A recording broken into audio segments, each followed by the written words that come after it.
We get a reading of the adequate notice. Hey, how are you? What's up?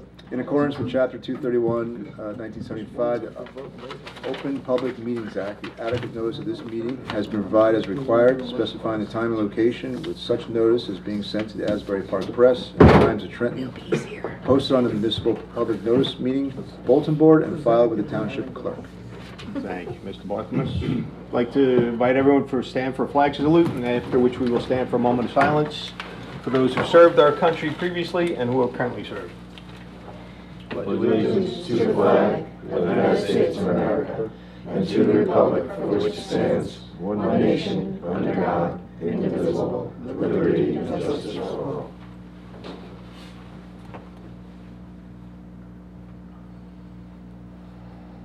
Thank you. All right, let's do a roll call. Chairman Mostyn, Here. Mr. Barthelmess, Here. Ms. Beckish, Here. Mr. Farrar, Present. Mr. Lambros, Here. Ms. Arpaia, Here. and for the record, Mr. Morelli and Mr. Sinha are both absent today. Ms. Arpaia is going to be seated for Mr. Morelli, and we do have one vacant seat. If you have friends or anybody that's interested in volunteering here in the town, fill out a talent application and get it into the township committee. Shameless plug. Double the pay, double the pay? Double the pay. Double the pay. Double or nothing, still nothing. Free ticket. All It's right. hard to volunteer when you work full-time. We have... Free parking pass. Yeah. All expenses paid, right? So we have approval of minutes to go over. Which one you want to do first? Just have the one this time. Just the one? Okay. March 22nd. Everybody get a chance to review it? Anybody have any comments, questions, concerns? No. Make a motion to approve. I'll make it. Thank you, Steve. Anybody? Anybody second? I'll second. Thank you. Danielle? Chairman Mostyn, Yes. Ms. Beckish, Yes. Mr. Lambros, Yep. and Ms. Arpaia. Yes. Okay. All right, next on our list are resolutions. First one we have is for Dish Wireless. Yes, Mr. Chairman, that resolution came out by email, I think at the end of last week, early this week. This was the resolution approving the co-location. It's been reviewed by our professional as well as the attorney for the applicant. If there's no comments or questions, we need a motion and a second to memorialize. Mr. Villett, were the changes that were sent out today, were they clearly administrative? not- Oh, yeah, it was mostly typos. So, yeah, the attorney for the applicant reviewed it and he made changes from the word like platform to floor or something to that effect. Okay. Yeah, it was nothing administrative. I need to review that again. It was like 2 words. So we need a motion and a second to memorialize. Anybody want to make a motion? I'll make a motion. I'll make a motion. Okay. Anybody second it? I'll second it. Okay.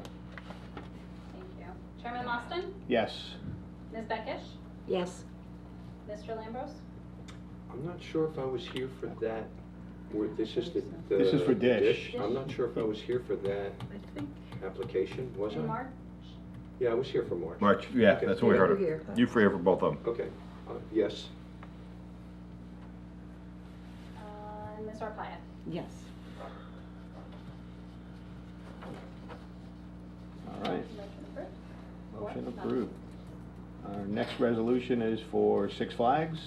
That resolution came out with Dish Wireless. This was just a resolution approving the change of sign on the lot with the conditions that we read into the record. If those comments or changes, we need a motion and a second to memorialize.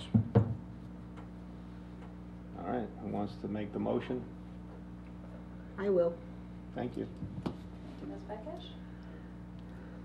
I'll make it. Steve will do second. Thank you, Steve. Lambros. And Chairman Mostyn, Yes. Ms. Beckish, Yes. Mr. Lambros, Yes.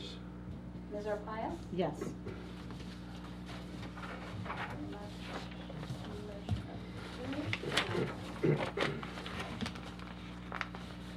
All right. Next is our resolution for the annual report.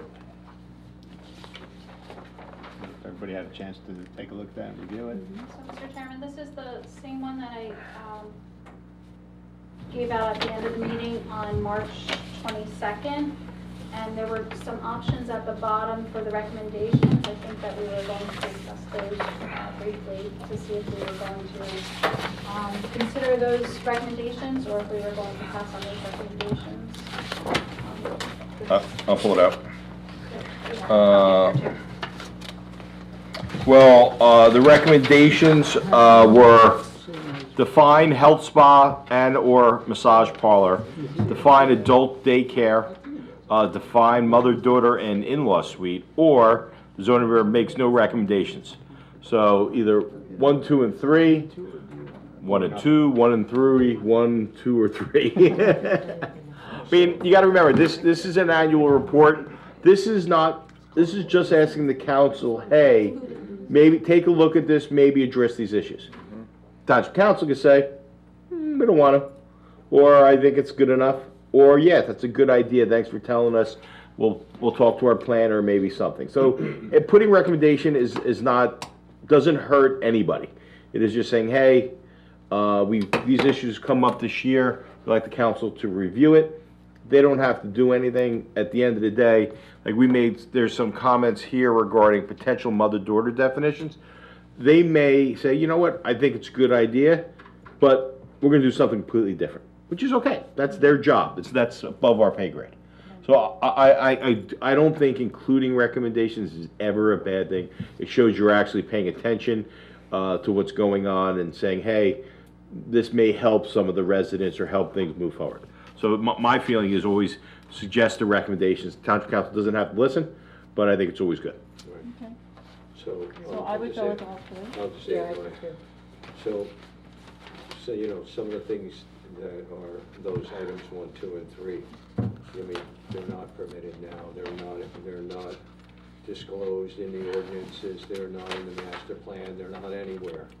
And I'm uncomfortable making any recommendation on any of them. I'm okay with the other stuff that's in the annual report, but I don't think, you know, I know some of this stuff was coming up before us this year, but I don't know if we're in a position to do anything more than just decide on them as an application by application basis. I'm sorry, I'm not following why you're concerned about even a recommendation? No, I'm not comfortable. No, I'm trying to understand Because I think it's, you know, for me anyway, I'm just not comfortable with it, but it's okay, you could decide what you want. No, I'm I just trying to think understand why you're uncomfortable so I can appreciate, because right now, I just like the way Because Greg. some of the things that came before us are not permitted, so, Right. you know, they were denied, right? Well, A lot of it was denied, so. Oh, I see what you're saying, so why now- recommend something that's denied? Yeah, Right. and if in their wisdom, the township committee, when they were, and also the planning board, when they're creating the master plan and the zoning ordinances, if they thought that these were gonna be, you know, allowable, permitted uses, you know, towns existed for a long time. What are the And- uses? I'm sorry. Hey, Steve, can I jump Yeah. on that? I think, I know what I think you're kind of leaning more towards the recommendation of mother-daughter, which was more of a hotter issue than the other issues, which though you talk about being denied. The first two, the definition of health spa and/or massage parlor, That is in the what was the result of the Hand and Stone application. I remember it. And the second one was the adult daycare, which was for the Cyrus Friends. adults with Right. Alzheimer's. Challenge. Dairy Queen. Right, so maybe, maybe comfortability wise, 1 and 2, but not 3? Health spas actually are talked about in the ordinance as well, it's just they're not defined. Right. Yeah, I mean, you know, They're each listed one, as just for me, it was, you know, either easy or difficult to vote on all 3 of those applications based on the merits of the application and what they were presenting at the time. You know, if you want to define in the ordinance what, you know, what can go on in a health spa, you know, item by item, what's allowed and what's not. I mean, or what kind of a school with what types of students you can have. I think that it's just as easy for a Board of Adjustment, or in this case, to make those decisions on a case-by-case basis. The other one, I'm uncomfortable with it, going down a slippery slope of, what should be permitted and not. And quite, I mean, with respect to 3, I know our planner has already had conversations with Township. The Township Council doesn't know that was an issue. It's not like someone's gonna read it and be like, I never heard of this before. They've already had numerous conversations, so that may be duplicative of what they know already. But that's up to you guys what you want to do. As far as the adult daycare, now, we had 2 applications over the years, right? That one was Yes, previous Ken childcare. Pape was there before, Yeah, a few years ago. so they were converting an old childcare facility to an adult daycare facility. Ken Pape was the first one, it's his building, yep. And then the second one was, like I said, last year. I don't even remember the first one. Yeah, I mean, let's just take, for example, it has nothing to do with us really, but the township several years ago said, okay, let's put warehouses in our master plan and in our zoning ordinances and make them permitted use. And I'm not sure that they actually knew at the time what would happen. So now we have this proliferation of warehouses that, everybody is in shock of. And if we say, okay, we're gonna allow adult daycare centers, I'm not sure how many other municipalities allow adult daycare centers, but if we become one of a few, you know what's gonna happen here? You're gonna have a lot of adult daycare centers, and I don't have anything against them, but let them come before the Board of Adjustment and ask for permission and present their entire plan, instead of just going for a construction permit. Well, they'd still have to go to planning board for site plan, but. Okay. But it's a permitted use, Yeah. and as long as they comply with all the requirements, they can't be denied. Yeah. What, I'm sorry, I didn't see a copy of the report. What is the actual recommendation? Is it to define them or to? Yeah, it just says 1, define health spa and / or massage parlor. 2, define adult care and include as permitted use where may be appropriate. So I even find in some of my ordinances that I've worked with where they define uses that still aren't permitted, but it provides guidance to the zoning officers. So if there's some concern, I might recommend provide the definitions for, so at least we know what they are and can evaluate them based on that definition. But if, we don't have to recommend that they permit them necessarily. Okay, I mean, I'm just giving my input, so you guys can decide, and we'll decide together. I'm okay with, me personally, I'm okay with, the way the report reads, with the exception of those 3 items. My interpretation of our report was, hey, we're getting a lot of variances for this topic. Hey, Master Board, do something about it so they're not always having to come in front of us. It was kind of the spirit I thought this report was supposed to be. So I agree with you that we shouldn't say make it a permitted or not, but maybe help make our job easier by defining something or not, that's kind of the definition spirit of I what would it like. We don't have the authority to say it's permitted or not. We don't have the- Exactly, so I'm agreeing with you there. Right. But I would like to see some definitions, so we don't have to sit here and talk about what a healthcare is, or, some of the crazy things we talked about. I'd like to just A lot of towns avoid do that. define health spas pretty specifically to provide guidance. And then on the third one, we had a couple of these. We're seeing it. I feel like it's on the rise as people get older and they're bringing parents in and so on. So I would like to at least recommend, hey, town, do something about it so it's more defined. Well, So we don't have they to did do something about it. They didn't do anything. And when you don't do They anything, were that's still asked- something. They were asked, and they. Yeah, that's, Is that, I didn't know that. oh, yeah. There's something that they did was nothing, intentionally. To keep They it, put the burden intentionally back did on us. nothing. It's it's up to you now, yeah. Yeah, and the zoning officer. Which is pretty much what you guys, Yeah. Steve All said, right, well, I'm then- here, and exactly. So each case is different. So if that's the case, then 3 is useless, right? If they Well, already- that's why I commented about, they've already had these conversations over the last 2 years. So why don't we knock out 3 and just give us a better definition of these other words? I don't know. From what you said, I agree that we need a definition of the first two, but since I'm new, since you're telling me this, the third one has been around the block and around, I just agree with Steve, let's just leave it off. Scrap it. Okay. But 1 and 2, if they can give a definition, but Yeah. not say it's a permitted Just Or use, just some Exactly. guidelines. just a definition. But maybe we should make that clear in the recommendation. We don't want it to be a Defined. permitted use, we want it to be defined, so we have guidelines to help us decide. Agreed. Health spas are permitted in certain areas, but the problem was they were coming in with pretty much a whole massage facility with maybe some facial work. So you It was, would like to Yeah, so- define what it is. it's already permitted, we just need to know really what that means. I could tell you from experience, okay, not on the massage part, but dealing with zoning officers, especially dealing with the massage issue.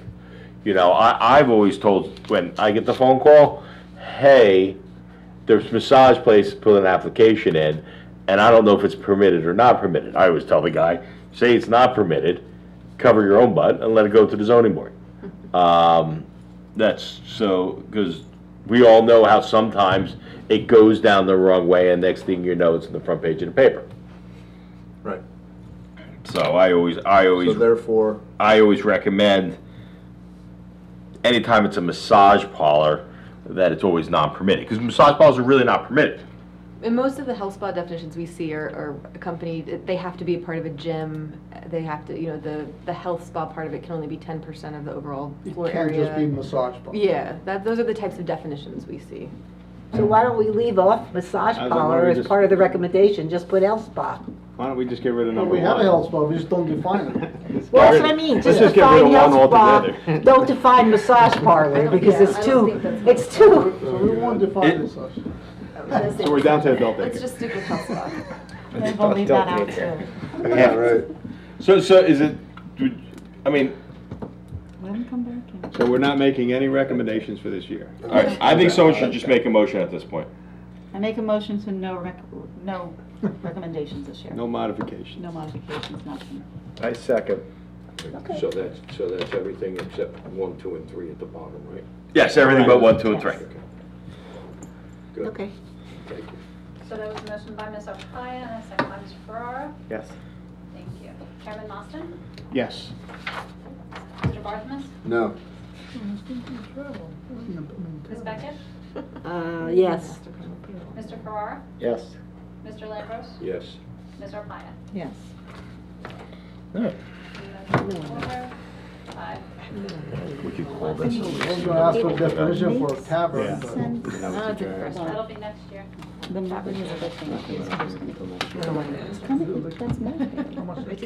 That's All right, so we're good with our annual report, right? Yep, well done. All right. Still know another two. So, next on our agenda are applications. We had one continued application for Mr. Malinowski, but that request came in to adjourn to 7:26. I don't foresee anybody else here from the public for that application. Greg, if you want to... Yeah, Mr. Chairman, the applicant received a couple of reports that just came in, and so the attorney asked for an adjournment to the July meeting to deal with maybe updated plans and as-built survey. I think it's completely appropriate to adjourn it, considering numerous issues involved and then having to get their ducks in a row. The board, historically, since I've been here, the applicant has requested 2 adjournments on this matter. And usually at that point, even though they've asked for an adjournment, the board generally says you have to renotice for the next meeting, just so the public doesn't forget about it. Because you adjourn it here, if the board said, I'm sorry, we can't hear you, we usually say, okay, you don't have to renotice because it's our fault. But when the applicant keeps on asking it, sometimes the public forgets about it. So I know the history of this board is okay, no problem adjourning, but you have to renotice. So I don't see anything different with this application than our historic precedent on that issue. I'm okay with that. I have a question though. At what point does the application get so substantially changed that it becomes a new application and has to be reapplied for? That's, Wait till a new plan comes in, see what. yeah, let's see what it is. They have our reports, all our issues, let's see what comes up next. I mean, the plans that they've submitted have not been substantial changes. There are substantial issues. I don't think there's substantial changes. So, Mr. Chair, is it appropriate that the board will adjourn this matter to July 26th at 7 p.m. These Chairman, and we will advise the applicant to renotice. I concur. Okay. We go on to the next one. All right. Next application is Michael Up. UK? UK, we were questioning that. Yeah, we were debating that earlier. Is it UK or? All right, would you guys come on up? You can all sit here, whoever's testifying. For the record, I reviewed notice to adjoining property owners and affidavit of publication. They are in order, the board has jurisdiction to hear this matters. The board does in its normal course will pre-mark certain exhibits that will mark into the, I'll read into the record as follows. A1, jurisdictional notice. A2, application checklist administrative forms. A3, list of potential witness received 4/6/23. A4, correspondence. A5, survey of the property prepared by Midstate Engineering dated 8/29/16. A6, the architectural/plot plan prepared by Primiano Architecture consisting of 3 sheets dated 3/20/23. A7, existing deed for the property. The board has also marked their own exhibits as ZB1, completeness determination dated 5/5/23, ZB2, engineers review dated 5/8/23, and ZB3, planners review dated 5/8/23. Of course, the applicant is allowed to introduce any other evidence they deem necessary and appropriate for their application. Okay, now you're not represented by counsel, am I correct? That's correct. Okay, I don't know if you were an attorney. My architect, Joseph. Okay, Armiano, all right, so what I'm going to do is, I'm going to swear everyone in at once so we get that over with, and then you can present. All right, please all raise your right hand. Do you swear or affirm the following testimony about to give is the whole truth, nothing but the truth? I do. Yes. Please state your name individually, spelling your last name, starting with Mr. UK. Okay, Michael UK. Spell the full name. Good one. Sir? Joseph Primiano, Primiano, architect for the applicant. Okay, sir. James Kyle, KYLE, applicant's planner. Okay, when Mr. Primiano, Mr. Kyle testify, before you start, just put your qualifications in the record so the chairman could accept your qualification as an expert in those fields. Mr. Chairman? All right, want to give an overview of the? Sure. So basically, I'm looking to build a detached garage with living space above for my mother.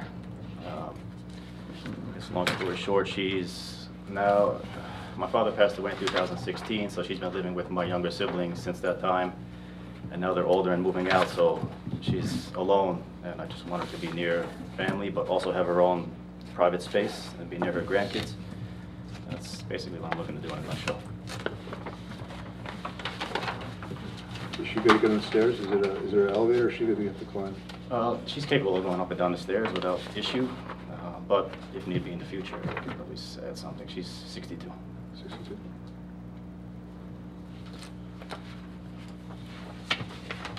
Okay. You want to take a look at the plans, go over anything with it, or?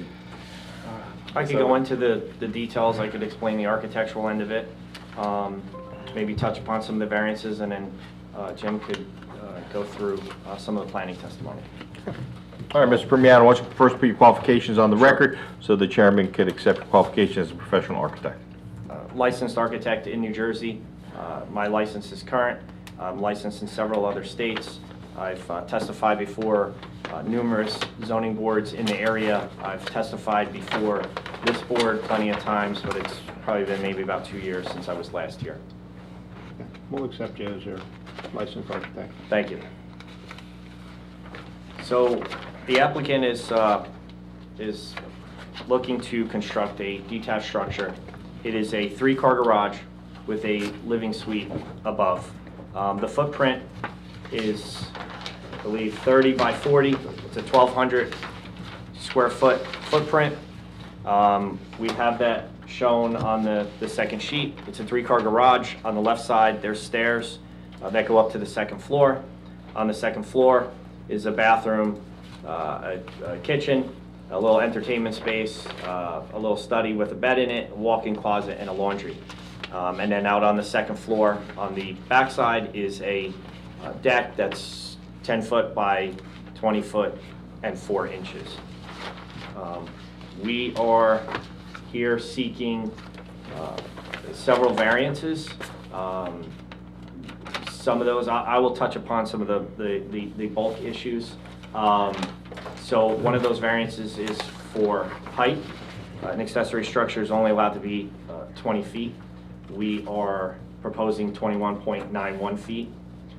The maximum building size footprint is only allowed to be 1,200 square feet.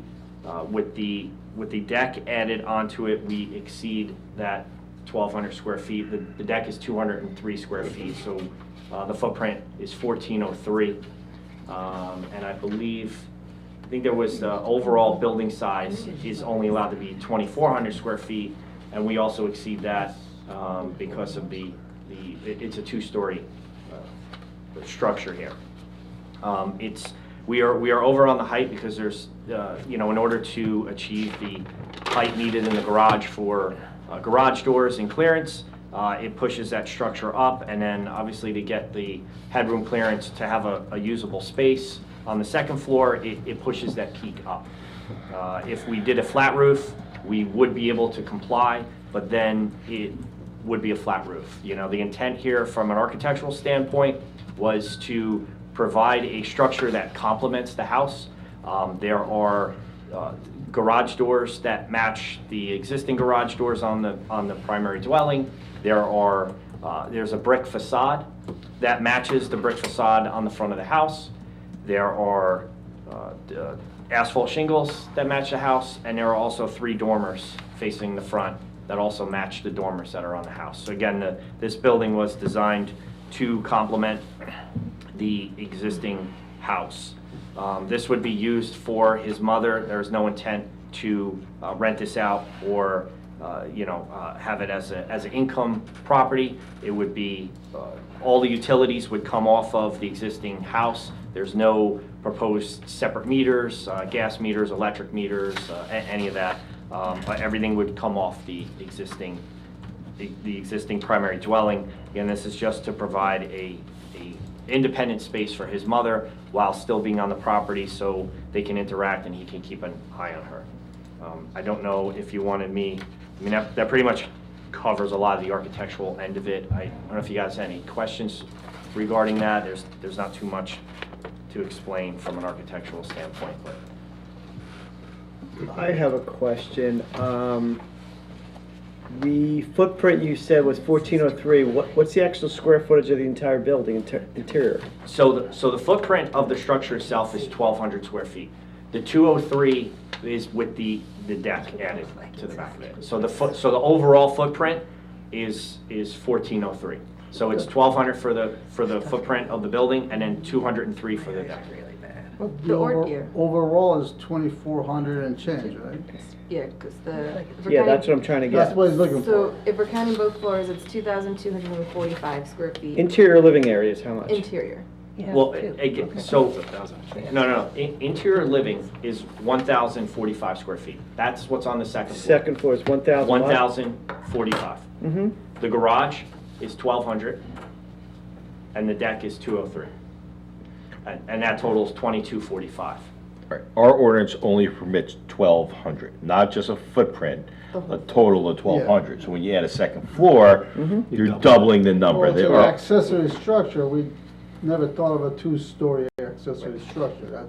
That's why we have the height That's requirement. what. Now, I have some concern about whether or not this is actually an accessory structure. I mean, the use that you are all proposing is accessory right now, but it could be a standalone structure. It has a garage, it has a full unit. So then that was part of something that I brought up in my memo is whether if this board determines it as a principal structure, the irony is that they actually don't need the variance for the size of it, but they do need a second D variance for 2 principal structures, so, They're here for the variance. for the use. Yeah. Principal structure would trigger another one, right, Greg? I get you. Yeah. Yeah, so what the planner is saying is, We understand, Mr. Kyle's gonna handle Which I this figured. aspect. All right, good. Yes. Jim Okay. could talk to it. I just wanted the board to understand Absolutely. like, Yeah. where I was coming from, yeah. What are you doing septic-wise? This waste would be connected to the existing septic system in the front yard. So it's a pump or a gravity system? What do you do? It would be a pump. From when I talked to the plumber, it would Correct. go under the driveway Yes. and connect to the Yes, septic. it's a pump system because where this is on the driveway starts to slope down a little bit. So the distance to make it to the existing septic location, I don't think gravity's gonna work. Which has to be enlarged to accommodate Yeah, additional this- bed. That is Say correct a as new well. septic, right? Yes. Yeah. And the applicant's willing to do that. And a well, water? Correct. Water would come from the house. Electric, gas? Same deal, would come from the house. There's no intent to do separate meters here. Why is there a 3-car garage? I mean, it's for your mother. The you said, diagram right? says 2-car, by the way. That was a typo, but Oh, it's okay. 3-car. So he has an existing 3-car garage, and we're proposing a 3-car garage. Currently, his existing garage is really not a garage. It's set up as a gym. He has a lot of gym equipment in there, trampoline and rings, and you know, you could touch on that a little bit, I guess, more. Yeah, I mean, it's pretty simple, just gym equipment. I have a tumble track, like gymnastics trampoline that the kids play on. Like, I have H-beams installed that took out the lolly column, so I have like swings and rope, What's the climbing rope. What's the size of the existing house? Square footage of total square footage? Square footage, It's about 4,500 and change, 4,500? something like that.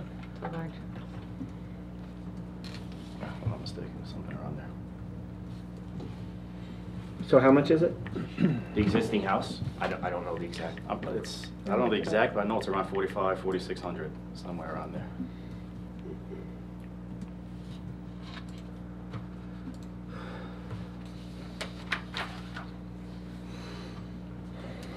Matt, you had a couple I questions. just am curious. On some of the improvements. You have a full kitchen upstairs. I'm not sure why you called it kitchenette. To me, kitchenette is, It's a full kitchen. it's a full kitchen, right? And it's just not a study, it's a bedroom, correct? Correct. Was there any consideration to renovating part of the interior of the house to provide a space for her that's still private? I thought about it, but I couldn't come up with anything that would work. So that would be out of the question, putting an addition on the existing structure with an additional bathroom there? So part of the issue was, you know, and we do a lot of similar applications and multi-generational, as you guys touch upon in some of the previous commentary. This is a hot topic. There's a lot of people moving back in with their families, different kids, you know, adults, whatever. A lot of requests that we see that we're getting, and in this case as well, is that, you know, they want the parent to be on site, but they also want some independence. A lot of times when we've done maybe a room or a bathroom that's added to the house, there's that person moving in feels more like they're a burden, and even though they're family, and having that independent living is more of a quality of life issue for both members of the family. And we do a ton of these. A lot of comments and feedback we get from a lot of clients. The other issue is, you know, he's also looking to, you know, get additional garage space. So if we were to combine this structure, we were concerned it would almost be overpowering, because you'd have 6 garage doors right in a row. And also anybody that's trying to get into the backyard, by having 2 separate structures, when he has company, when he has entertainment, you know, a lot of people, you know, they go right to the backyard. So they'd be able to go between these 2 buildings. If this structure was attached, you would have to go all the way around the structure. It's more of an inconvenience, especially with the slopes and everything.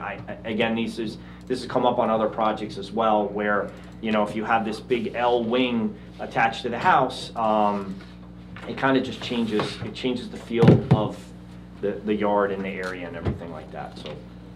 So we, by doing a separate structure, we were trying to accomplish and solve some of those goals. Trying to keep up the pleasing of the lot, aesthetically pleasing for the lot. Absolutely, and again, by keeping it, by the way we orientated it, you know, it kind of creates a little L in the driveway, so, because his garage doors are, you know, you pull in and go to the left, this kind of faces the front, the dormers and everything, it matches the front aesthetic of the house.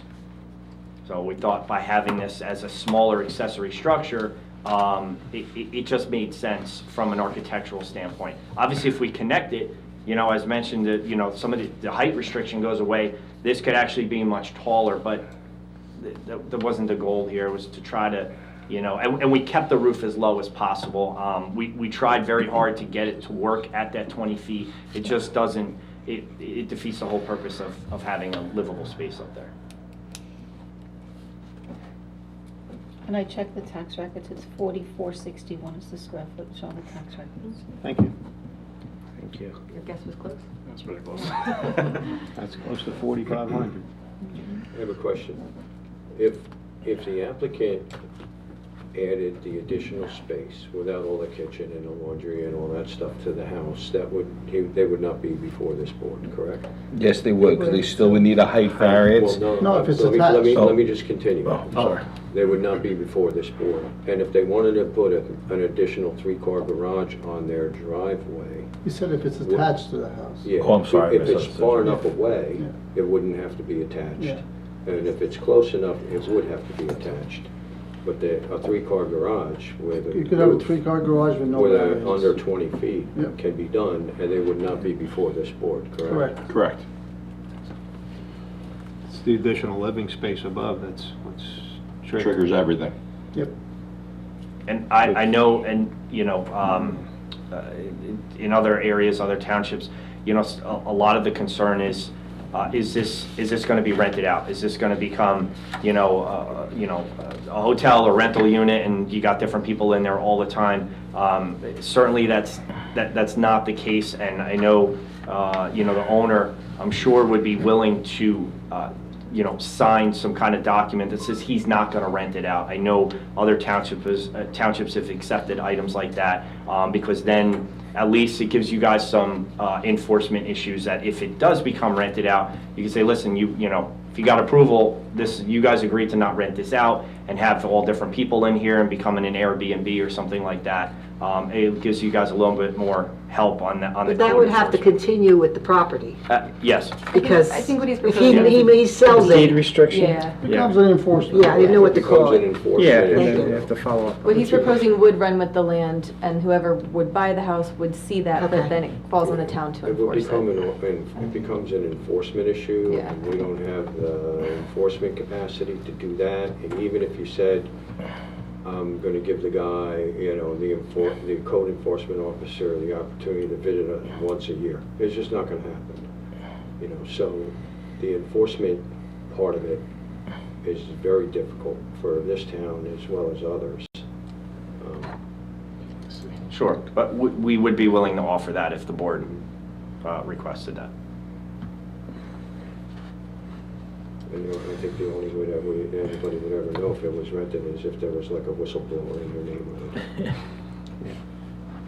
A lot of those exist out there. If he took the All it existing takes. garage and made it a living space, not the gym, and put in a 3-car garage, is that allowed? Yeah. Like if you were to convert the existing garage, is that? Yes. Okay.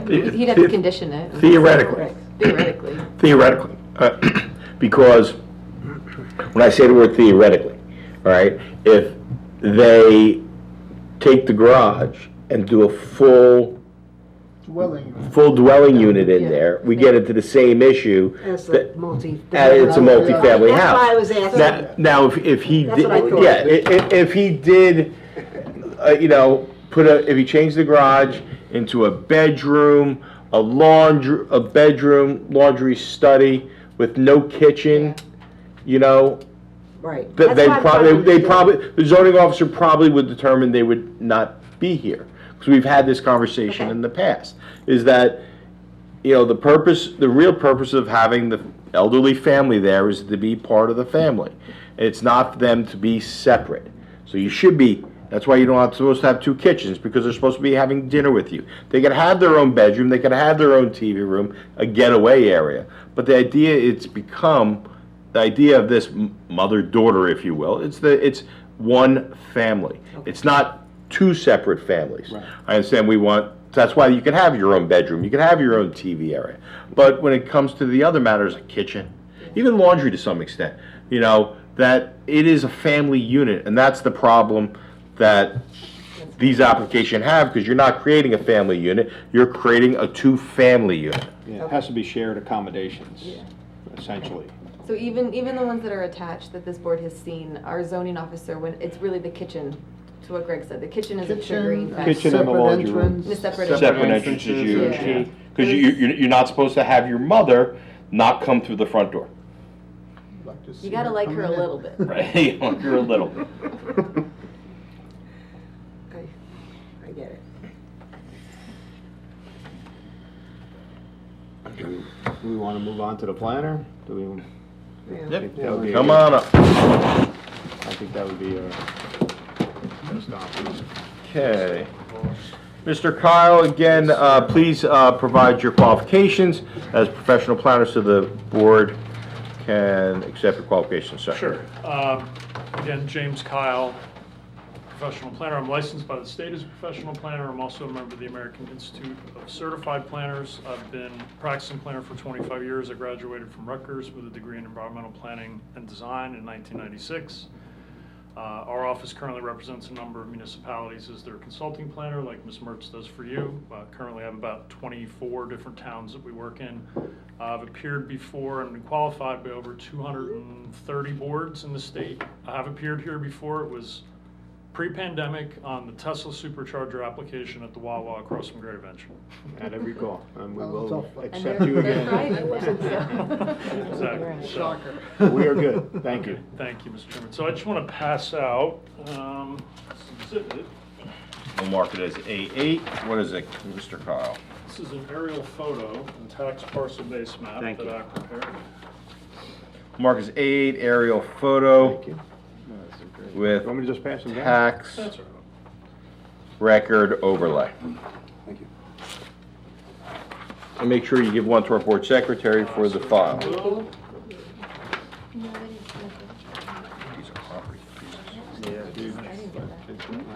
Yeah. So I was retained by the applicant to review the planning issues associated with this application. We've met, we've discussed the proposal. I've also been to the site, reviewed all the plans Mr. Permiano prepared. I've also looked at the master plan and the ordinance, and then prepared this exhibit that's before you. So we're talking about Block 48, Lot 14.38. The address is 18 Molesbury Lane. It's located, as you can see, so on the exhibit, I'm sorry, Greg, what was this? A8. A8. So on A8, the property is outlined in yellow. You can see it's all the way down at the end of the cul-de-sac. Currently contains the existing two-story single-family home. It does have a three-car garage on the southeast side. There's also, so the site's 8.5 acres in size. So you can see it stretches back pretty far, almost to Brookside Road. A lot of the rear of the property is within a conservation easement, so there are wetlands associated with a stream that runs through there, and there's also a 50-foot transition area. So you can see on Mr. Permiano's copy of the survey on his plans, you can see that conservation area and the delineation of that.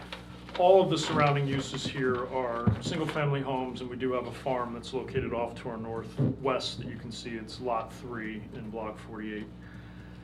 So Mr. Permiano covered, we're proposing this 30 by 40 accessory structure with the three-car garage on the bottom. It's a one-bedroom living unit on the top. So this is in the township's R170. It's the rural environmental district. Permitted uses, farms and farm buildings, non-farm stables, detached dwellings, and family daycare homes. There are also a number of permitted accessory uses, conditional uses, all the normal stuff. I think conditionally permitted though, public utilities, golf courses, hospitals, quasi-public buildings, and vet clinics and hospitals. So we are here seeking D-variance relief to permit what I would call an accessory dwelling unit. This is an issue that's gained a lot of currency in the planning world recently. It's something that's being discussed at the state level here in New Jersey. So when you look here in the state, there are a handful of communities that have adopted what we call an ADU ordinance. Princeton is one. I actually work for the Township of Princeton as a consultant. They adopted one in 2020. It's been widely used at this point. There have been a number. South Orange is another one. East Orange, Montclair recently adopted one, I think in 2022. So there are a handful of towns that have done this. There's also a move in the legislature. There's a bill that's kind of been kicked around for the last year and a half that they're considering. What the bill would consider is making it a permitted use statewide. So that section of the land use law, the section 66 has, child care centers are permitted in all non-residential districts, things like that. They're contemplating doing that here in New Jersey. So if you had a single family home, you would be entitled to build an ADU as long as you met certain requirements. California, Oregon, Vermont, Rhode Island, these are states, Connecticut is another one that have done that same move. They said statewide you can have it anywhere, and they've adopted standards for the same. So at Princeton, just because I have kind of firsthand knowledge of that ordinance, it was really twofold. It was to address multi-generational families that they wanted to have a parent that was getting older, have space for them, but then have separate space. I think what Mr. Primiano said is true. A lot of parents that are older don't necessarily want to feel dependent on their children or somebody to take care of them. They like the proximity, but they want to have their own space that's separate from the rest of the family. The other reason that Princeton did it was primarily to allow homeowners to have income. Housing is so expensive in Princeton that they wanted to create an income generation opportunity. So Princeton's ADU ordinance is not restricted to family members. You can build one and rent it to anybody that you want. So it creates affordable housing, not deed restricted, but more affordable. It's a little different issue there, but I think Montclair and South Orange was kind of the same issue. Housing prices have just gotten so out of control, they really felt they had to do something.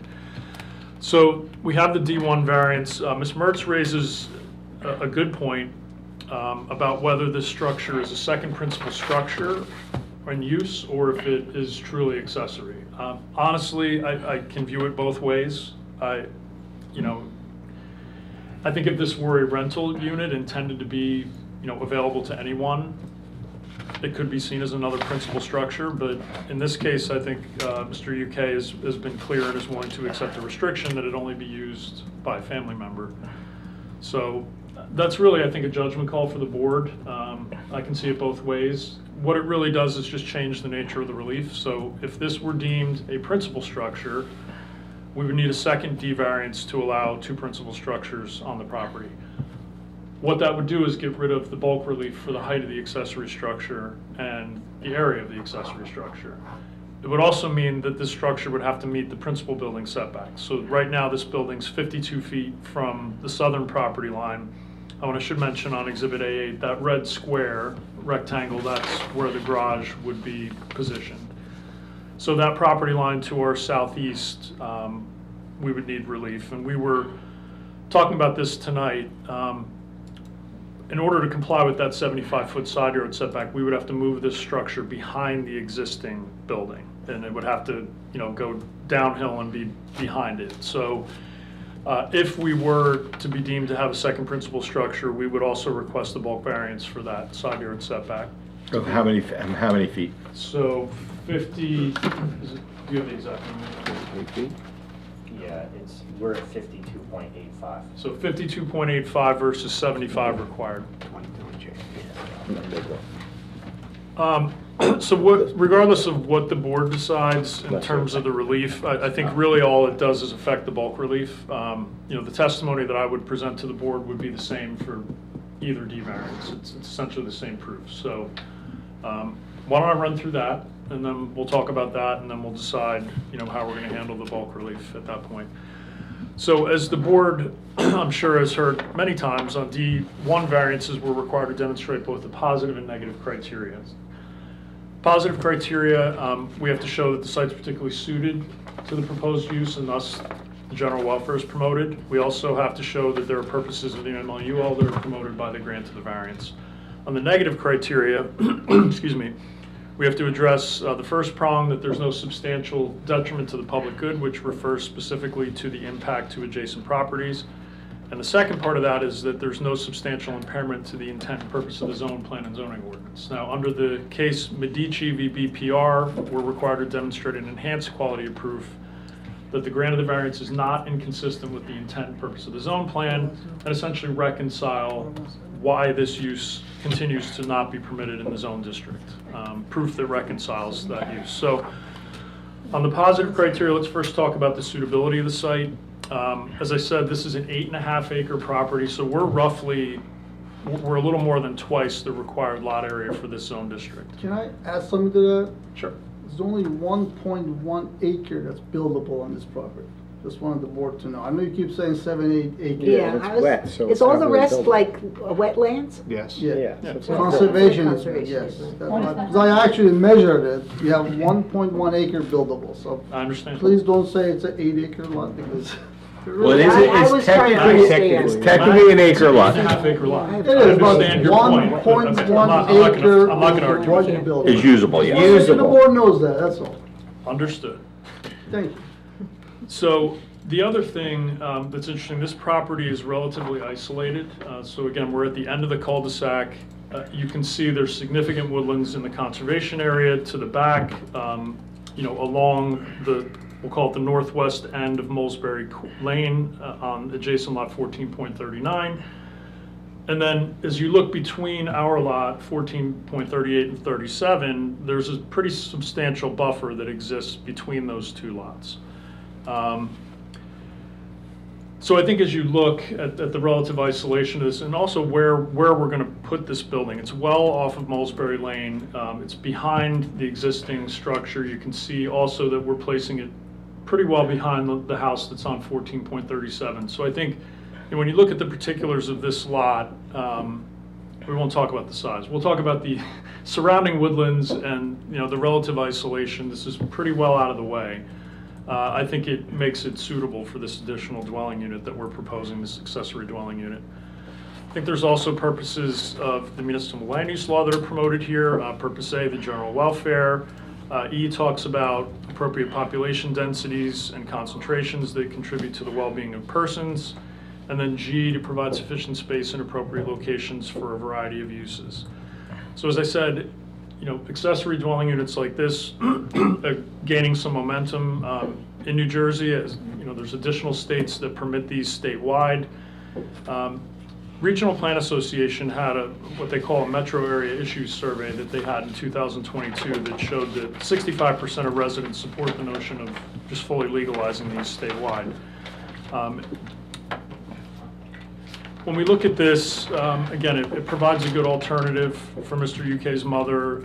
It's when you look at the other options that you have in the marketplace, independent living, even an assisted living facility, as he said, her husband passed away, she's living by herself now, all the other kids have moved out. This just presents an opportunity for her to have an independent space on his property. I get Mr. Vella's point, it's your mother, you want to have that family unit, but for a lot of folks that are of this age and getting older, they do want to have kind of a disconnect from that and not be, in everybody's business on a daily basis. So overall, the general welfare benefit here is that, the site's suitable for this. It's an appropriate location for it based on, again, the relative isolation we have. And ultimately, I think it does promote the general welfare, and it's an appropriate location. So on the negative criteria, again, referring specifically to the impact to adjacent properties, while a significant portion of the site is encumbered by the conservation easement and the wetlands buffer, it does provide good buffering and adequate separation to the surrounding lots that we have. As I said, the lot to the immediate south, we have a fairly substantial area that we have a buffer there. He's perfectly willing, if the board felt it was important, we could provide additional buffering on the southeast side of that structure to better buffer it from the neighbor. And again, we have it pushed relatively well back from the street. In terms of intensity of development on the site, as Mr. Primiano has in his bulk chart, You know, again, recognizing it's 1.1 developable acres, but when you take it overall, we have only 3% total coverage. We have a building coverage of 1.17%, where 10% is permitted. So, you know, even though we're adding this additional dwelling unit to the property, we're well under, you know, any of the intensity controls. You know, regardless of the developable area, when you look at it on that basis, we're well under all those intensity controls. So I think based on the overall positioning of the building, the fact that we have significant buffering, and I would note, you know, the neighbors all got notice of this proposal and chose not to come out and, you know, express any concerns. So obviously they didn't, you know, and I think Mr. Permiano described it pretty well in the notice, what we were proposing, and they, again, chose not to come out and express any concerns. They didn't reach out to Mr. UK and, you know, discuss it with him, so. Let's talk about the second part of the negative criteria, and that's the intent and purpose of the zone plan and the ordinance. So the R170 district does have a purpose statement. It says it's designed to protect sensitive features consistent with the New Jersey State Development and Redevelopment Plan, including significant areas which include one or more of the following sensitive environmental features: freshwater wetlands, steep slopes, 100-year floodplain, shallow depth of water table, headwaters, mature woodlands. It's intended to be the lowest density residential district in the township. There was also a vision statement that was contained in the 2017 master plan, and it reads, in 2027, Millstone is a thriving agricultural community, unique and identifiable by the extensive areas of farmland, open space, and environmentally sensitive features that have been preserved for future generations to use and enjoy. These natural, agricultural, and environmental features give Millstone its rural aesthetic, which is highly valued by both residents and visitors alike. Millstone maintains these unique qualities by emphasizing green infrastructure over gray infrastructure.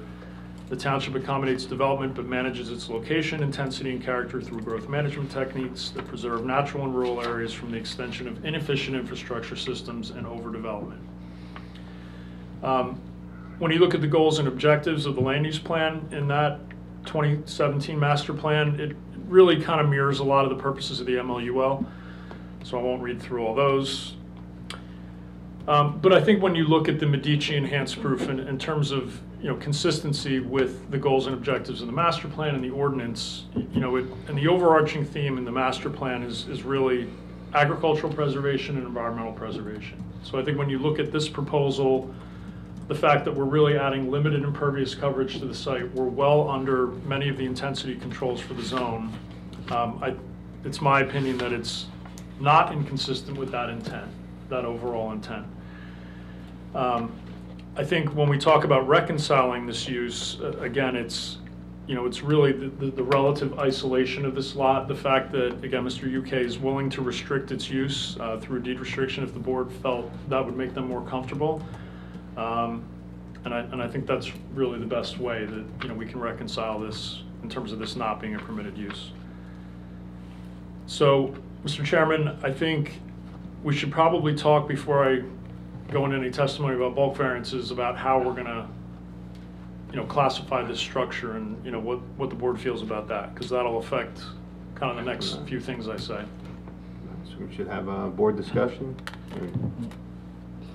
Well, how about our professional? Professional, McKinley, would you like to add? Sure.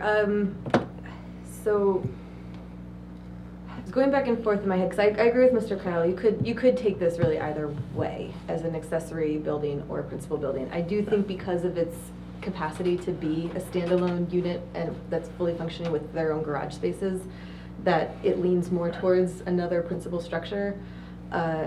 Having said that, they actually would not need a side yard setback variance. It's only 40 feet is what you're required for principal in the zone, so it's 75 feet to the front.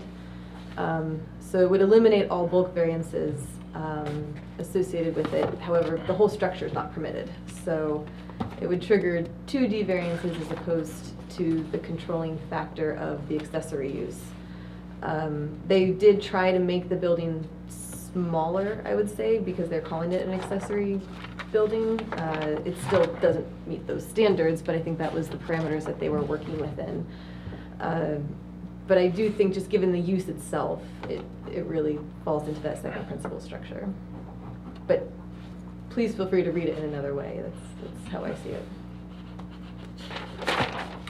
from my interpretation, in my opinion, I'm viewing it as a second principal structure.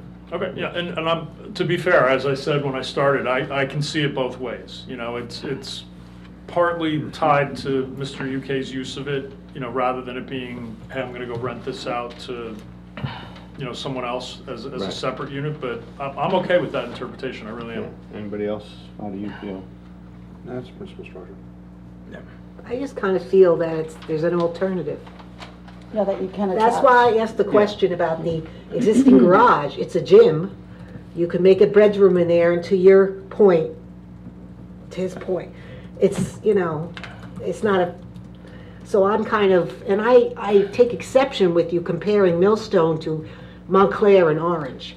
Oh, I wasn't comparing, I was just And giving Princeton, you, because Orange and Montclair are very heavily populated. They don't have any, I know, because I lived up that way. So I don't mind that you did that, but And I they have, just take and they have a train exception. going through it, so. yeah, no, I take exception Yeah. that you can So use expensive for the that train. as an argument that works in just hand. because they're putting this variance in or have this thing that we should consider that. Well, That's I'm all. thinking, I in was Mr. not Kyle's making that defense, argument I at think, all. I was just talking about where the state Right. of Yeah, I think, these yeah. types of uses are. and my I'm- interpretation was Princeton, South Orange, Montclair approve these uses. Right. But I also look at it from the perspective as there's also, aside from train stations, there, they have colleges there. Right. It's So- a whole different. So it's a It is. different I dynamic. completely agree with you. I Okay. wasn't, I was Yeah. by no way saying because they did, you should. You know, and I Okay. would never compare Millstone to any of those communities, honestly.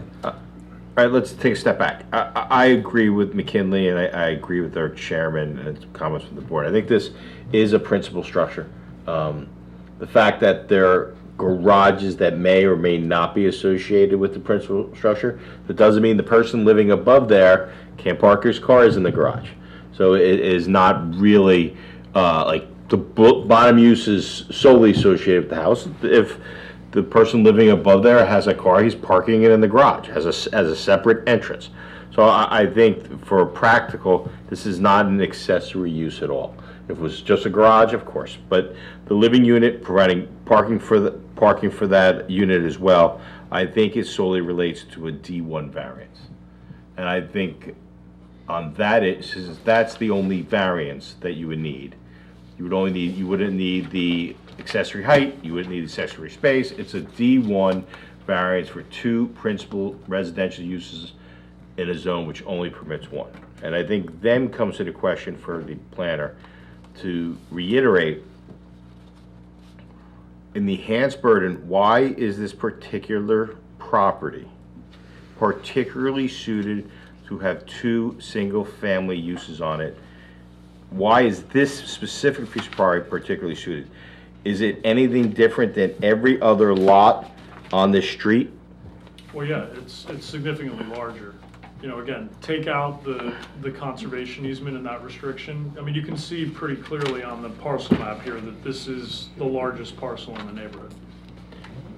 But so you have 7 acres of unusable, you have 1.1 buildable.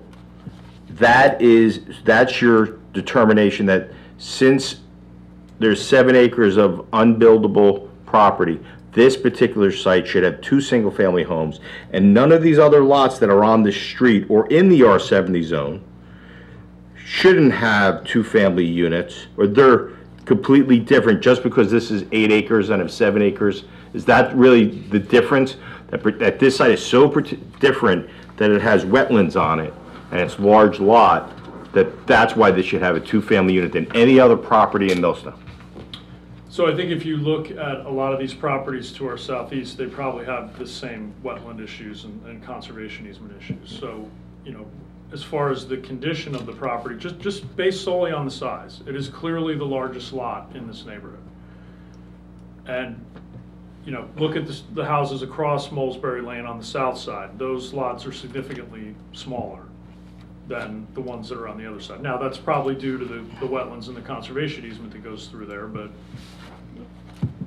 the other thing is this is located at the end of the street. You know, this is the last house on the cul-de-sac. You know, and again, I'm under Price v. Himeji, we're not required to demonstrate that there's no other place that we can do this, or, you know, just what is particularly suitable about this particular lot for the use proposed. That's the standard. Right. And you're telling me lot 14.38 is substantially different than 1437 or It is. 1436? It's significantly larger. How many- All of those lots to our southeast have the same conservation easement restriction on the back. What's the size difference between 38 and 37? I would have to, I didn't look at that. I can look it up though really quickly. Well, you testified that it's substantially larger. I can see that visually. It's 1438 stretches farther to the northeast, and it's much wider than that lot. So my guess is I can look it up. It won't. Well, no, I mean, you testified it's substantially larger. Looking it up now is kind of secondary to the issue. So that, I can look at this and I can tell that that lot is larger than any other lot on the street.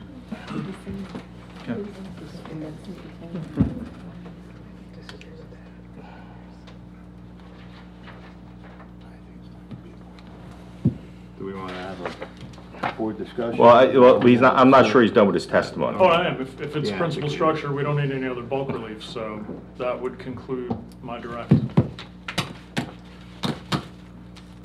Do you have anything else, Mr. UK? It's your No, application.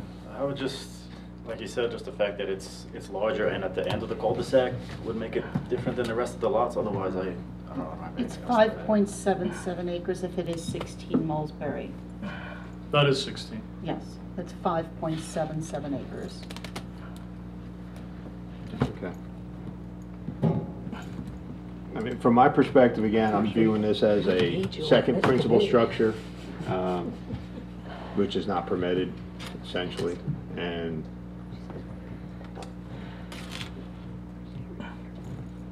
before we get into board discussion, we gotta open it up to the public. What time we have? 8:40? Do we see anybody from the public? No, so we will close this to the public at 8:40.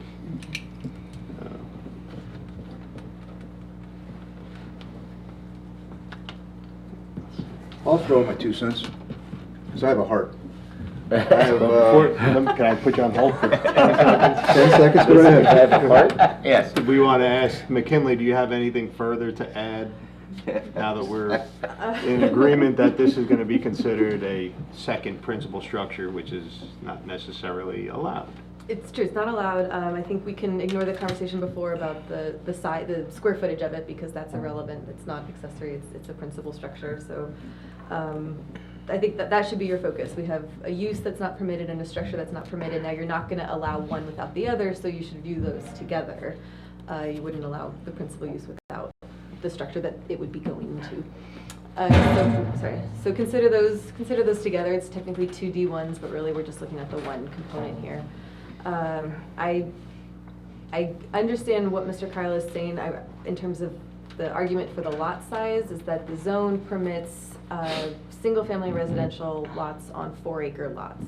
Uses on 4-acre lots. They have an 8.5-acre lot. They have 2 families, so they're going with the density argument here. I think there's some concern on behalf of the township, since there's been a lot of discussion about this recently, and not just in front of this board, but in front of the committee, about whether you call them accessory dwelling units or the mother-daughter-in-law suite units. There's a broader concern about multifamily housing on single-family lots, regardless of the size of the lot. So that's what I would take into consideration when you deliberate. Thank you. Okay, thank you. Now I'm going to go back to Mr. Barthelmess. Thank you. The only thing I want to add is that I have both my parents in assisted living. It's brutal. It's terrible. I'll probably get emotional just talking about it. And it's going to cost them probably their life savings. If they live for about 8 years, it will wipe them out. I don't have the ability to have them at my house. Maybe I should, maybe I could do this, but I can't, so I didn't do it. But I think this is the direction we're going, because I think this is happening all over the place. And we talk about it all the time. That's why I talked about it a little bit in the report. Now, is it not this board's job to solve society's issues, but it's real.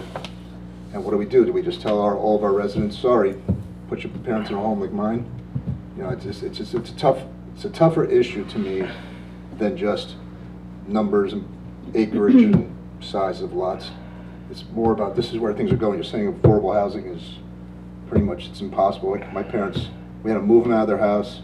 use that money to pay for their assisted living, and, you know, it's just brutal. So I don't think we have the authority to take our hearts into account, but I just wanted to mention that's where I'm sitting when I'm thinking about this, is you're putting this tiny little red square in this gigantic area. No one in the neighborhood cares. So this is more about, well, the ordinance says this, or from 1975 it says that, but we have a real societal problem in our hands. What do we do about it? Do we just sit here and say, sorry, throw your parents in a home, the hell with them? I just don't know if that's right either. So I'm torn to just look at this, even though I'm an engineer and everything's kind of black and white, this is a lot different for me. So I just wanted to throw that out there as something I have going through my head as we're discussing this, because having your parents near you personally might drive me a little crazy. But the way things are going, it would make a big difference for them if I did something like this. I can't, because my lot's only like 2 acres. It wouldn't work, but it would be nice to at least have some kind of options. And right now, our town doesn't appear to allow that option, and it's too bad, especially when we have these large lots, and the little square there, to me, is trivial. So that's my 2 cents. I don't disagree with you but when I said he's an alternative, I had my mother with me for 3 years. And we had 2 bedrooms and a bathroom over there. And yes, you have to share a kitchen. Yes, you have all that. But to me, that's an alternative. If he has a 3-car garage, why can't he just build another 2-car garage for his, and then the 3-car garage put a bedroom and share the kitchen? I'm just more into what Greg said about the family thing, but I agree with you. The assisted living and all that issue is, I kind of have a heart to it. I'm kind of torn too, and that's the only. Yeah, but you could make a whole detached 6-car garage and have the living area within the existing structure. We're not changing anything. I agree with you. There's an option. You're saying that there's no option. There is an option. That's where I'm at. There is an option. No, there's options. I'm just saying, I'm taking this account, because I'm not being cold to you. I'm putting my father-in-law in assisted living June 1st, so I'm right with you. See, we're all in it, you know? I'm saying I'm we're right all with freaking in you. I this get it, situation. but there is other options here. Yes, there is, but there also is the point of them trying to live alone. I get that. Sometimes people want their independence and they don't want to be mixed in, and do I want my parents mixed in? Well, I've been touring facilities, and you should see some of these facilities. They're off the charts. Beautiful. Yeah. Yeah, And but independent living, it's all there.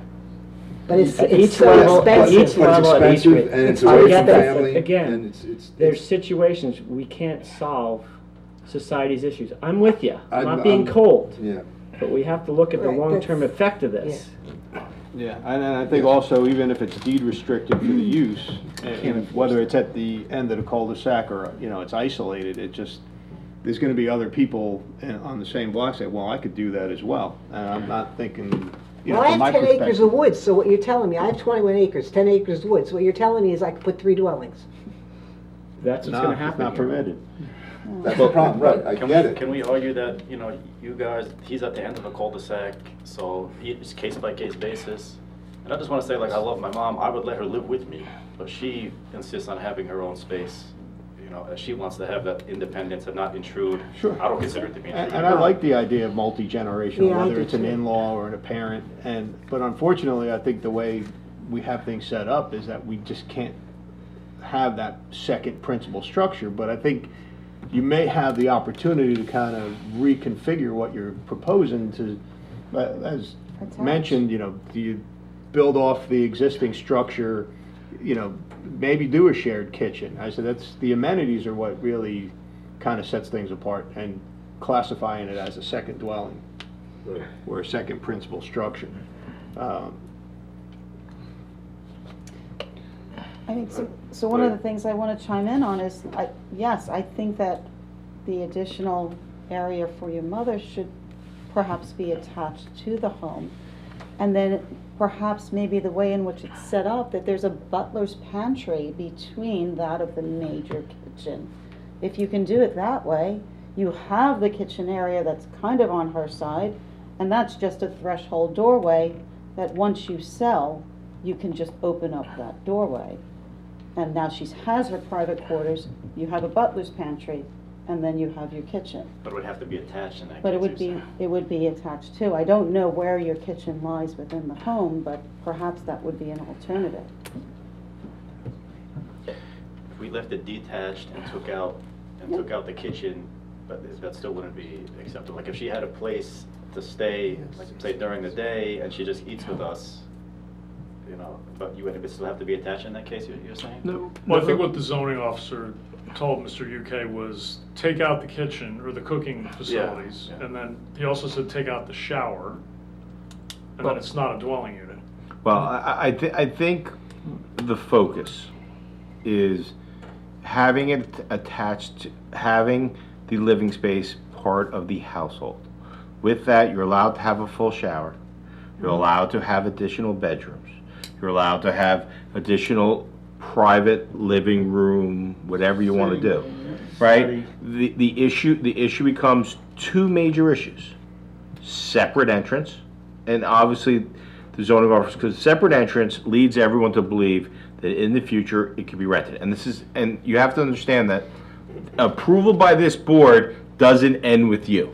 It goes to every owner on this piece of property for the end of time.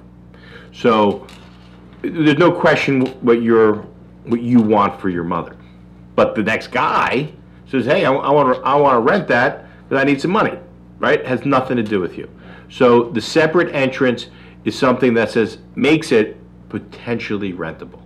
A kitchen makes it potentially rentable because now it's a separate living area.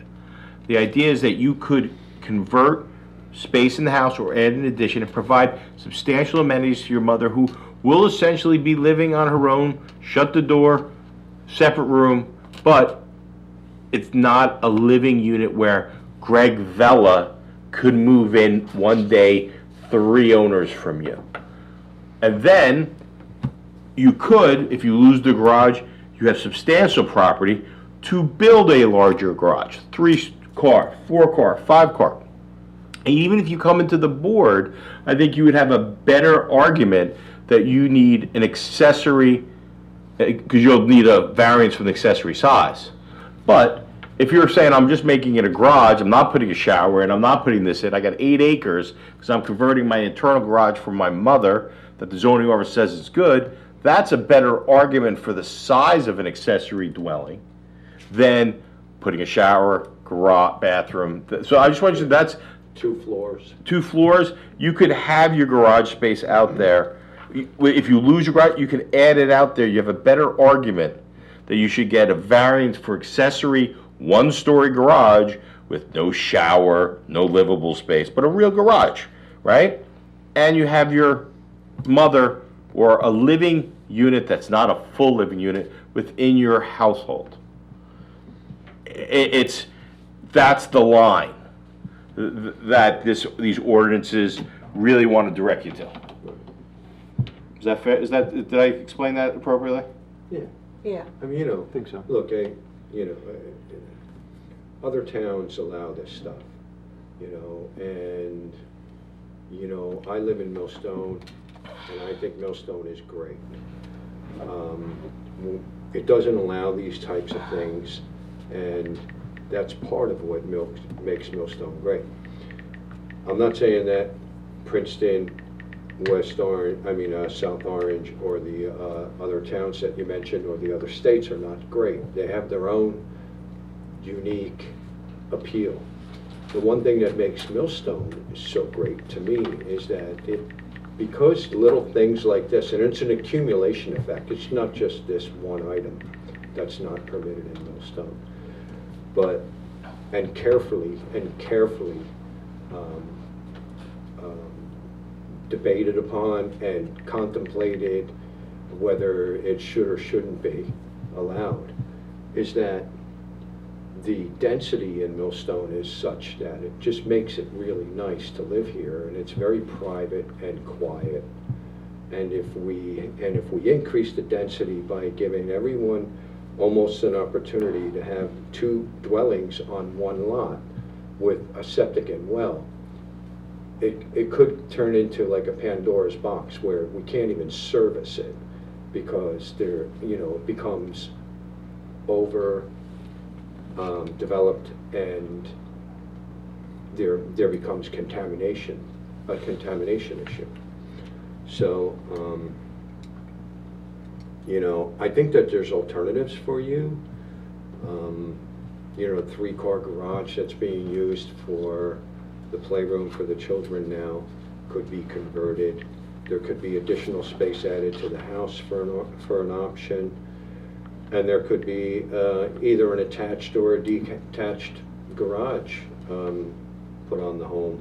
There seems to be enough land there to build on it for more garage space. So, you know, that's kind of like the way that I feel about this. I think that the township has gone to great lengths to consider this issue a lot deeper than what appears to be on the surface, and it's chosen to kind of just let it lie the way that it is, you know, and let us people deal with it as it's coming at us. So it's kind of the way, that's it, in black and white. Well, I think we know where we're headed, so let's just get on with it. As I appreciate Mr. the comments. UK, I mean, and, it's you helpful know, to hear the insight. As Steve had said too, just one final comment, you know, this is, your proposed plan is something I had looked at myself about 10 years ago, and knowing that it's just really not a feasible option for us because I can't get a second principal structure, it kind of died in the water. You know, that was where I was at, but I would love to have done the same, but it's just not feasible.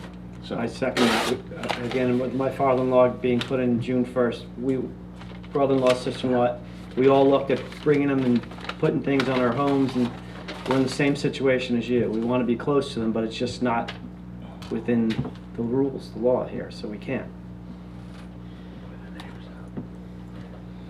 So, do we want to just finalize anything?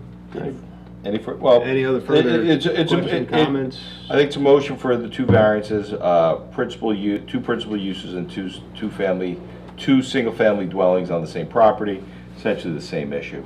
So it's either the board or any further comments. If no further comments from the board, a motion would be appropriate. Either approve or not approve. If it's a motion to approve, I have no conditions as part of the application. So it's up to the board. Anybody want to make the motion to? I'll make a motion to deny, Based on the comments already. based on the proposed application and the comments on the record from the professionals, the expert witnesses, Yeah, I'm and sorry, the board members. Mr. Chairman, could we have 1 minute, please? Just to, Oh, sure. thank you.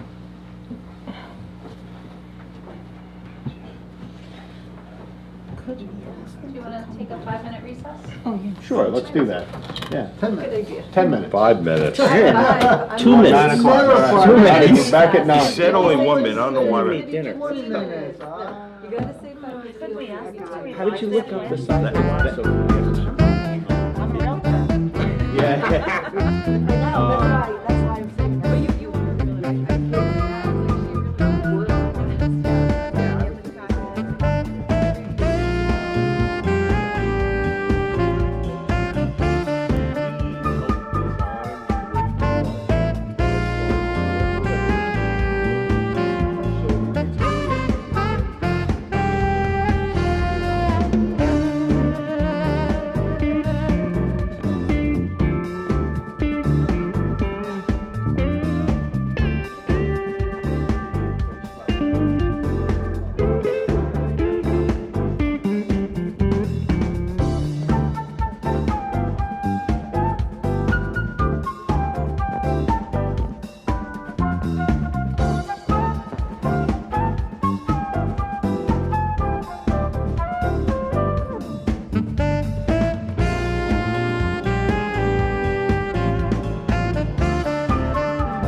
We gotta get you back on the record. Did you fire the planner? Is that why he's not coming back?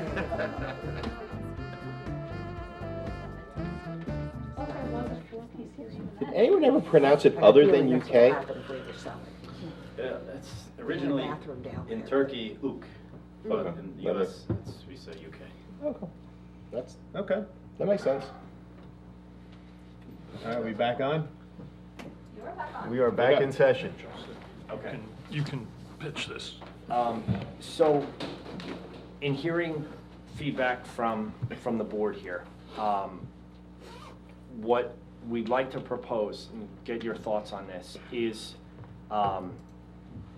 to remove the full dwelling space from above the garage, and create a living space in, a shared living space, single, we're not adding cooking facilities, but, possibly convert that garage that's, play area now into space for his mother.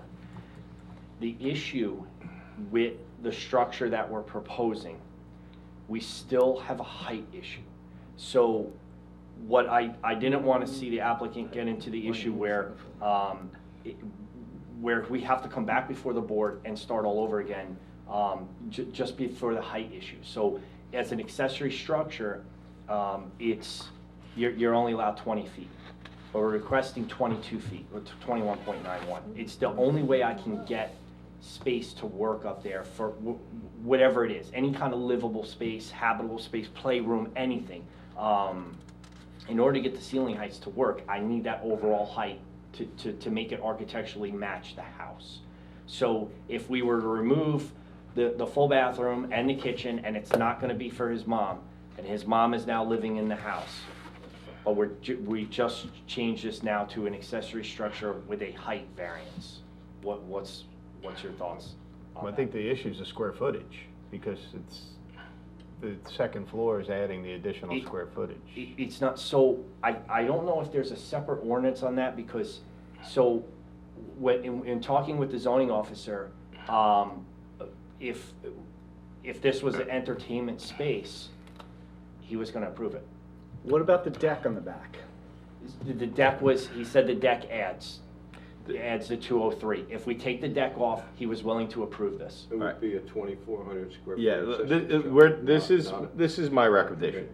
This is way too many changes to do off the cuff, without plans, and without you talking to the zoning officer and getting confirmation whatever you're proposing would be acceptable to him.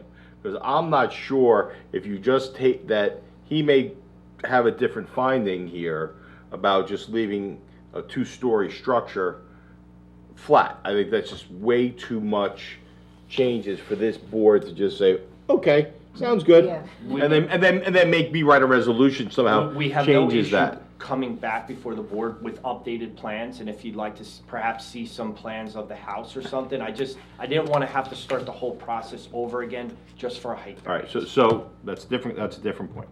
So that's up to the board. We have them, I won't even get into the old Robert Rules of Order, okay, which goes back like 1,000 years, okay? But listen, it's up to the board. The applicant is saying, hey, I hear you. I want to carry this to see if I can come back with revised plans.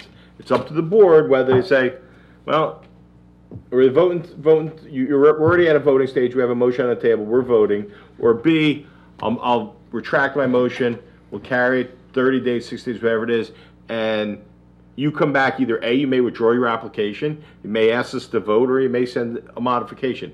But I don't think it's fair to you and us to just willy-nilly modify stuff like that, and it's Me too. substantial. And I Exactly. agree with you, and there hasn't been any testimony as to whether there's gonna be no plumbing, no no waste, I could see electric, obviously, electric. And,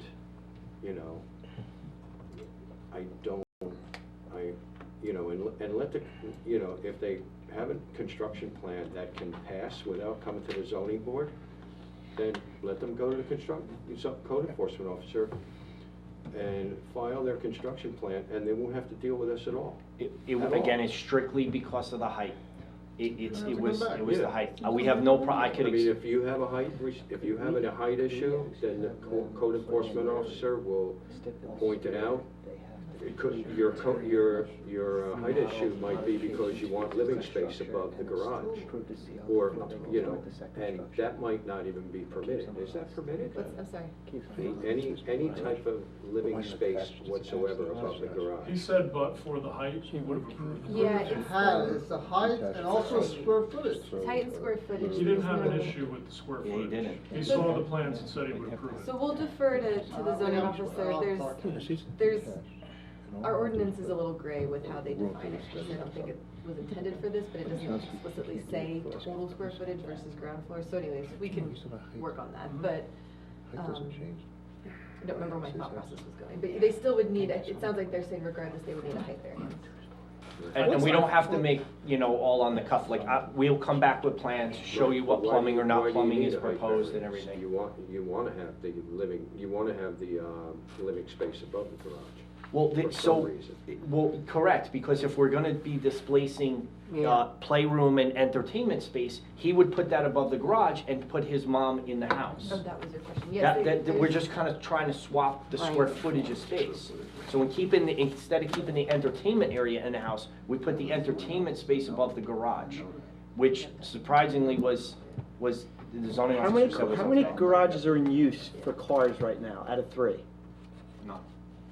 So you're parking your cars outside right now? Okay.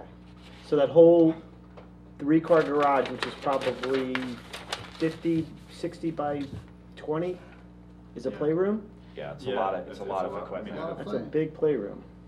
Lucky and- kids. It's like gymnastics Yeah, equipment. it's like a for gymnastics. No, I Yeah. get it, that's a great, no, I wish I was a kid, I'd hang out there. That's what I'm saying. And the zoning officer, Nick, he even mentioned that you could have a half bath, it'd be like a pool house, which is permitted. He would have permitted it even with a half bath. and- But you said the key word, pool house. If you had a pool. We don't have a pool. Yeah, I mean, like, you know, for a future pool, let's say. I mean, I'm just saying, like, the half bath he was okay with as far as, you know, my Yeah, conversations with yeah. him. I'm, Mr. Chairman. It's like if kids are I'm playing up uncomfortable there- with the way it's going. I think we just get revised plans and. Yeah. Well, no, we were never, Like we're- smoke yeah. and mirrors. Well, we're never gonna vote on anything tonight. Well, the only question for the board, okay, because we're not approving anything tonight based on this. That's one definite. 2, the only question before the board is, A, are you gonna proceed with the motion to deny? And then let them go back to the drawing table, and if they need a variance, they'll have to refile a whole new application and proceed from the beginning. Or B, say, okay, well, hold off on the vote. You figure out what you're doing and come back, meet with your zoning officer, meet with the building, you figure it out and Right. come back, and if you need variances, you'll have to reprove them before the board, whether it's a height, whether it's Okay. whatever it is, which we don't know. So those are the only 2 choices. And I think there's gonna be a bunch of them, Yeah. unless things get smaller. You know, I think that we've gone way out of our way to help them understand what their options and alternatives could be. And, you know, if my motion to deny doesn't get voted on, then I don't know where the rest of the board stands. I think that they can accomplish their goals without a height variance. I just think they can. You know? It just seems like, you know, they're desperate to have a garage with living space above it.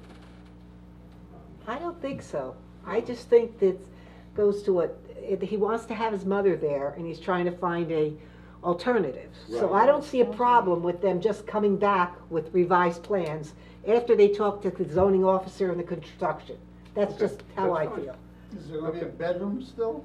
Well, we can't, No. let's not get A into that. playroom. No, it can't be, and Nick did say Study that. room? No, Nick, it can't be a bedroom, we can't have the cooking, and we can't have a full bathroom, and we will show all of that.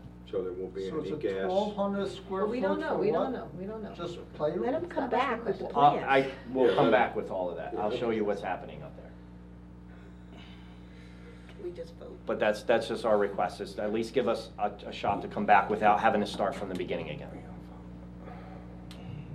And if you still deny it, then so be it, but at least, It's up to the board. You have two simple questions. Either you're gonna vote or let him come back. It's not that complicated. Right, right. Can't they just withdraw? Well, my Well, no, they don't- My they- motion still stands. His motion's right? still on the Yeah, table. we haven't left that. No, he can't withdraw, Mr. Bartha, the Tin Man, who has no heart. Tin Man? Because he says I have a heart. Right? I missed that one. No, he can't, the applicant doesn't want to withdraw, because then he has to start the whole process. Withdrawing is the same thing as a denial essentially, other than the denial means they can never come back and apply for the same application. So it's up, He's not asking for a withdrawal. right, that's, yeah, He's asking for his application to stand and To- get carried Or until we carried. can modify Yes. it. yes. Carry with revised plans. Or come Or back we and say just vote, or withdraw. We can't force him to come back with revised plans, then we come back and say, you know what, I'm just putting her in a system. So do we vote on Steve's That's up to proposal the, first, that's, then no, do no, no, another no. one? No, you have to decide if you're gonna vote on. Why don't we do this, Greg, how's this? How about I make my motion to deny, if it doesn't get a second, then we go on to round, whatever the next scenario That's the is. process. Okay. Right, you, all right, If it so, gets- If it gets denied, it's denied. all right, so, And they can go to, back, get their construction plans in order and go to the code enforcement officer. I think that they can accomplish their goals without a height variance. I think what, if I could done, we have a motion on the table for deny the application. A vote, if you vote, if there's a second, and it passes majority, case is over. If it doesn't pass majority, because someone votes, and I believe the vote no to deny is not a no to deny a two-family. It's a no to deny us deciding and allowing them an adjournment That's what I'm trying to to file. understand.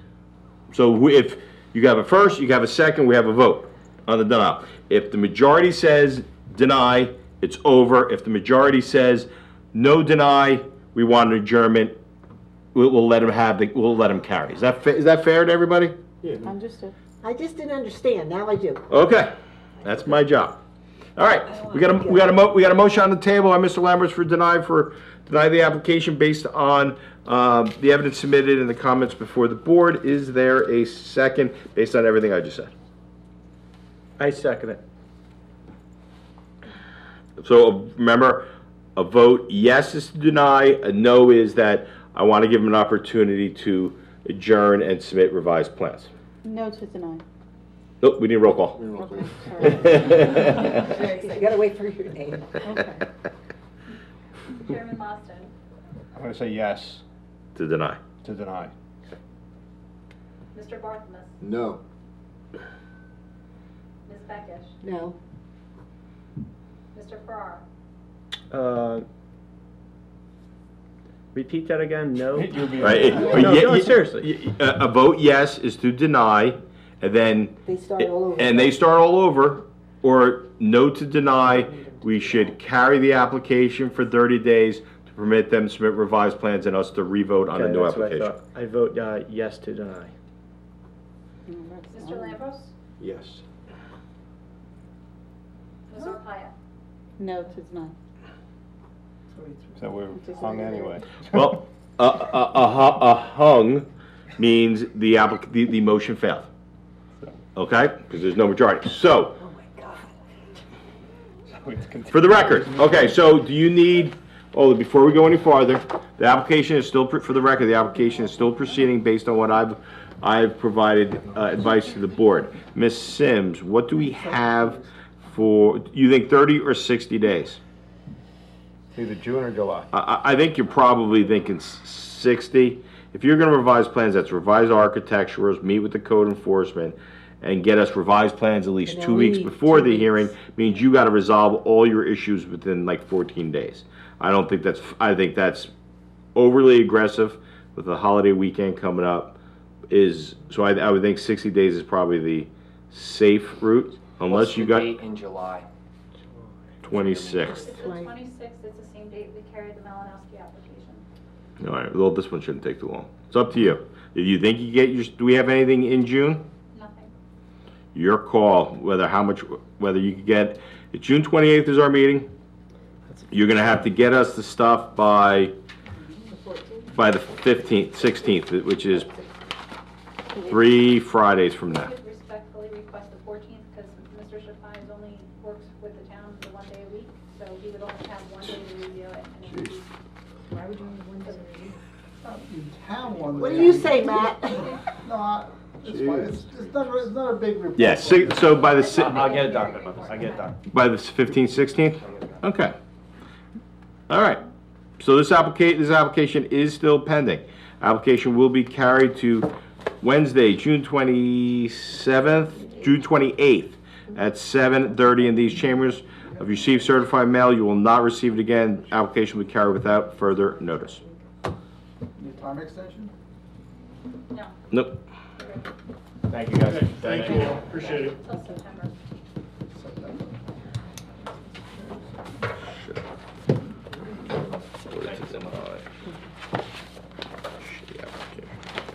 Motion to adjourn. That's it. I think, any new business, old business, nothing to discuss, then we'll make a motion to adjourn. You know, I'll make the motion.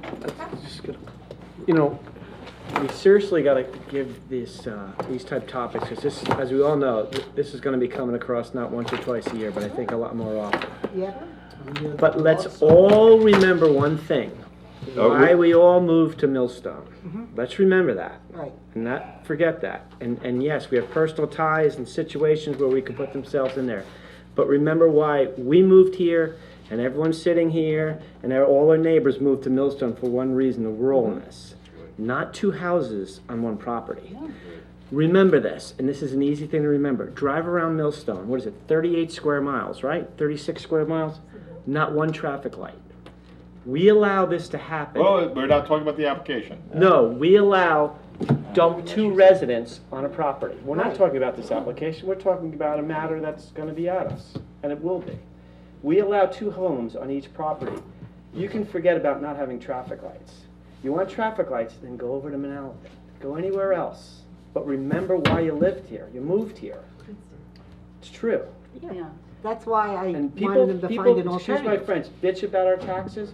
Our taxes are a deal here compared to other towns. You put more Oh, I'm second sorry. residents on there, Thank your you. taxes are gonna skyrocket, and they have to, because there's gonna be more kids living in those places. So it's not, I don't agree with the residents being separate. I agree with it being inside, having the mother living inside. I don't care about the garage. The purpose was they wanna be with their parents. Yes. Well, putting them in another unit, that's on your property? No, that's not.